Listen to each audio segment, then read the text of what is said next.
Mari sejenak kita membaca bagaimana kesederhanaan Nabi SAW dalam urusan makan. Di antara kebiasaan Nabi SAW, seusai sholat subuh, beliau tidak langsung pulang. Namun beliau berzikir hingga terbit matahari. Baru setelah itu Nabi SAW pulang dan menemui istrinya. Kita akan simak bagaimana penuturan Ummul Mukminin Aisyah radhiyallahu anha. Beliau pernah menceritakan, suatu ketika Nabi SAW pernah menemuiku. Kemudian beliau bertanya, hal indakum syai'? Apakah kalian memiliki sesuatu untuk sarapan, untuk dimakan? Masya Allah, pertanyaan yang sangat sederhana. Apakah kalian memiliki sesuatu untuk sarapan? Hanya sesuatu, sekalipun sangat sederhana, yang penting bisa untuk sarapan.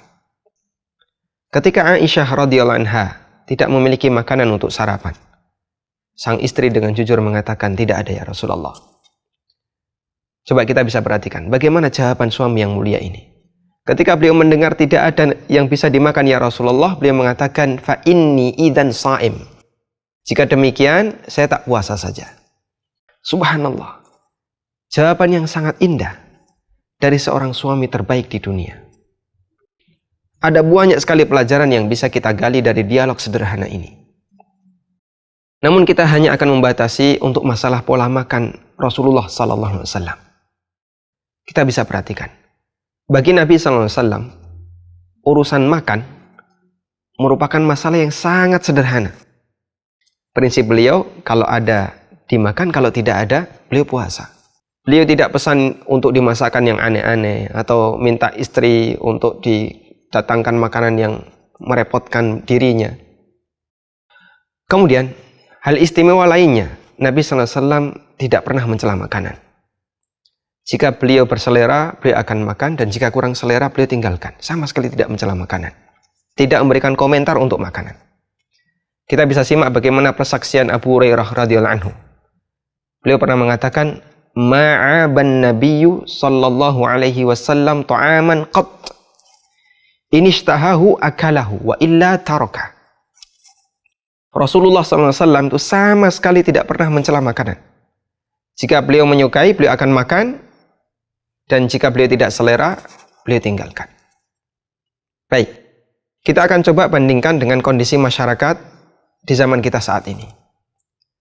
Kita bisa perhatikan, ketika masyarakat sudah dikendalikan oleh sebuah budaya yang dikenal dengan budaya kuliner, urusan makan itu menjadi sesuatu yang sangat rumit. Bahkan yang dipikirkan bukan lagi soal rasa, sampai yang dipikirkan adalah soal cara penyajian. Bagaimana dia makan, bagaimana cara orang bisa bahagia ketika makan. Dan itu menyita banyak perhatian. Sampai saya pernah mendengar, ada sebuah restoran yang menyajikan makanan di samping kandang singa. Di samping kandang singa, Masya Allah, la haula wa la quwata illa billah.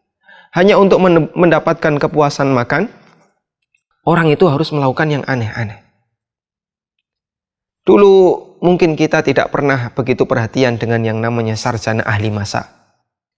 Kita tidak pernah perhatian dengan jurusan tata boga. Sekarang Masya Allah, permintaannya luar biasa. Peminatnya banyak sekali. Bahkan menjadi salah satu kebanggaan. Orang itu banyak yang sudah bercita-cita jadi chef, ahli masak, hingga melupakan ilmu-ilmu yang lainnya yang lebih berharga. Itulah budaya kuliner. Budaya yang telah mempengaruhi banyak manusia menjadi budak bagi pencernaannya. Budaya yang mendidik orang untuk bersikap boros. Budaya yang mengajarkan kita buang-buang waktu hanya untuk satu urusan, yaitu urusan perut. Semoga Allah Subhanahu wa ta'ala menjadikan kita hambanya yang bisa menghargai waktu.